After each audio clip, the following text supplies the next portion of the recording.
গণতান্ত্রিকতার জন্য, ডেমোক্রেটাইজেশনের জন্য আমাদের নারীর অংশগ্রহণটা এখানে অপরিহার্য। কিছুটা গণতান্ত্রিক যেসব জায়গায় আমরা একটু বলে থাকি, সেখানে ওই অংশগ্রহণের মধ্য দিয়ে কিন্তু এই জিনিসটা ঘটেছে। এখন এখানে কয়েকটা বিষয় আমি শুধু উল্লেখ করে যাই যে এই দখলটা মুক্ত করতে গেলে রাজনীতির ময়দান যে জায়গা থেকে পরিপুষ্ট হয় সেই জায়গাগুলো বদল ঘটাতে হবে। একটা হচ্ছে সোশ্যাল আপব্রিঙ্গিং, যেভাবে আমরা সমাজে বেড়ে উঠি, আমরা পুরুষরাও যেভাবে বেড়ে উঠি, যেখান থেকে আমরা নিজেরাও মুক্ত নই, তার মধ্যে পুরুষের কর্তৃত্ব কায়েমের, তাকে শ্রেষ্ঠ দেখানোর যে চেষ্টা আছে, তার যে কোনো ধরনের এমনকি নিপীড়নমূলক বৈষম্যমূলক আচরণকেও বৈধতা উৎপাদন করার জায়গা আছে, সেটা একটা গুরুত্বপূর্ণ জায়গা, যেটা পাইপলাইনটাকে সমস্যা তৈরি করছে। অর্থাৎ তলা থেকে যে রাজনৈতিকভাবে নারীরা আসবেন সেটা একেবারে সর্বনিম্ন স্তর কাঠামো থেকে শুরু করে উচ্চতর কাঠামো, সেইখানে আসলে কোনো অংশগ্রহণের জায়গাগুলো উৎসাহিত হচ্ছে না। ডিভিশন অফ লেবার খুব গুরুত্বপূর্ণ। মানে যদি নারীকে ধরেই নেওয়া হয় যে সেই ঘরের কাজ করবে, সন্তান লালন পালন করবে, বাড়ি ঠিক মতো সময়ে ফিরতে হবে, সবগুলো বিষয়ে যেভাবে ডিভিশন অফ লেবারটা সমাজে আছে, সেটা তাহলে তো রাজনীতি হবে এমন একটা কাজ যেটা আসলে তার ডিভিশন অফ লেবারের মধ্যে আর পড়ে না। সেটা না বদলালে হবে না। আর নিরাপত্তা অত্যন্ত গুরুত্বপূর্ণ জায়গা, যেটা আসলে নিরাপত্তার জায়গাটা যদি না থাকে তাহলে তো আপনি রাত 2টায় মিটিং করে ফিরতে পারলে আপনার যদি অসুবিধা হয়, তখন তো আপনার বাধা সৃষ্টি করা যাচ্ছে। তো এগুলো কয়েকটা পয়েন্ট।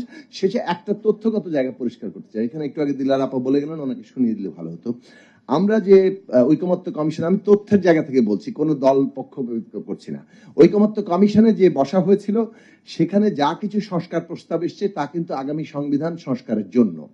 ওইখানে আমাদের প্রথম প্রস্তাব ছিল 100 ঘূর্ণায়মান পদ্ধতিতে সরাসরি নির্বাচন। জামাত ইসলামী কিন্তু পরিষ্কারভাবে পজিশন নিয়েছে সরাসরি নির্বাচনের তারা পক্ষে নাই। তারা হয় পিআর পদ্ধতিতে আসতে হবে, না হয় আসন ভিত্তিক পিআরে আসতে হবে, এই ফর্মুলাতে। অর্থাৎ এটা পরোক্ষভাবে নির্বাচিত, প্রত্যক্ষভাবে নির্বাচিতের পক্ষে পরিষ্কারভাবে জামাত ইসলামের অবস্থান ভিন্ন জায়গায় ছিল। বিএনপি প্রত্যক্ষ নির্বাচনের বিরোধিতা করেনি, কিন্তু যে পদ্ধতিগুলো বলা হয়েছিল, ঘূর্ণায়মান কিংবা 3টা ক্লাস্টার করে একটা, অথবা 300 আসন নারী সংস্কার, কোনোটারই তাদের কাছে গ্রহণযোগ্য মনে হয়নি। আমরা ঘূর্ণায়মানের পক্ষ নিয়েছিলাম, যদি আমরা আসলে সত্যিকার চাইতাম 300 আসনকে 400 আসনে রূপান্তর করে 100কে ঘূর্ণায়মান করা যেতে পারে, কিন্তু যেটা কোনো বিষয়ে গ্রহণযোগ্য হয়নি।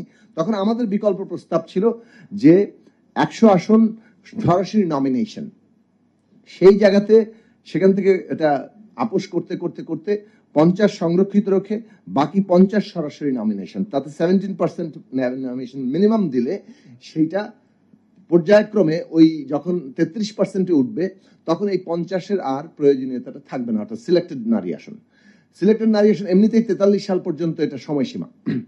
তাহলে এই তথ্যটা পরিষ্কারভাবে রাখেন যে সংবিধান সংস্কারের যে প্রস্তাব এসছে, সেটা কিন্তু 10% গ্রহণ করা হয়েছে। 10% সংবিধানের সংস্কার হবে, অর্থাৎ 2029 সালের নির্বাচনে সবাই 30 জন সরাসরি নমিনেশন দিতে বাধ্য থাকবেন।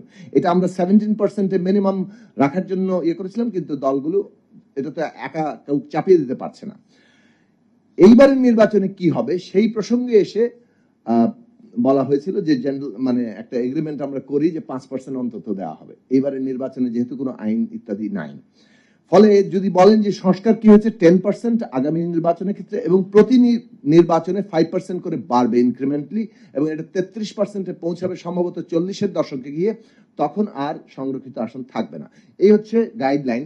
আমরা মনে করি যে যদি এই যে সমস্ত সামাজিক ভিত্তি রাজনীতির ময়দানকে পুরুষের দখলে রেখেছে, সেটা যদি পরিবর্তন করা আমরা যাই, তাহলে অবশ্যই এখানে নারীদের অংশগ্রহণ এত বিপুলভাবে বাড়বে, যেটা 40-এর দশক পর্যন্ত আমাদের অপেক্ষা করতে হবে না। আমরা এই 20-এর দশকেই অথবা 30-এর দশকের শুরুর মধ্যেই সত্যিকার অর্থে অন্তত পক্ষে নমিনেশনের ক্ষেত্রে 100 জন নারী নমিনেটেড হচ্ছেন পার্টিতে ডিরেক্ট ইলেকশনে, সেইটার জায়গাটাতে আমরা পৌঁছাতে পারবো।